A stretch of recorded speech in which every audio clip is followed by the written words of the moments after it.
आर्थिक अनियमितता भएको यहाँ पुष्टि भइसकेको छ।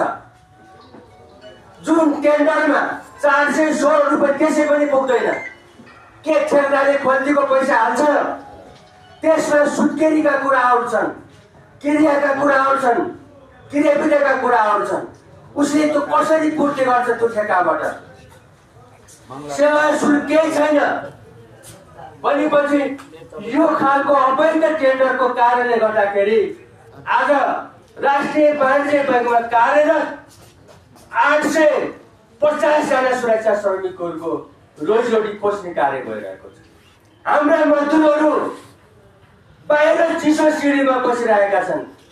त्यहाँ मानव बेटा भन्ने पनि बैङ्कको म्यानेजरहरूसँग रहिरहेछ।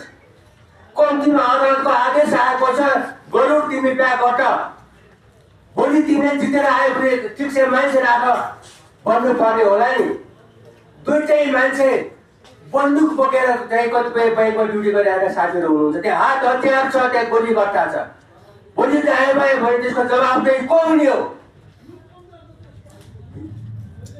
हतियारका कुराहरू छन् त्यहाँ। तपाईँको चाहिँ हिजो 2-4 ठाउँमा मुठभेड हुने जस्तो कुरा भइसकेको थियो वाणिज्य बैङ्कको शाखा कार्यालयहरूमा। हाम्रा साथीहरूले हामीलाई यो अदालतको आदेश छ, म ड्युटी छोड्दिनँ 20 गतिसम्म भनेर भन्नु भयो।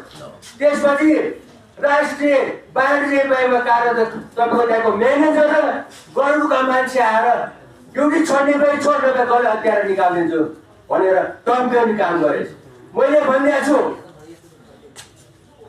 बैङ्कमै पसार पर्नु पर्ने अवस्था आयो भने पनि पर्नुहोस्, तर अदालतको आदेश हुँदा आयो भने तपाईँहरू चाहिँ नगर्नुहोस्।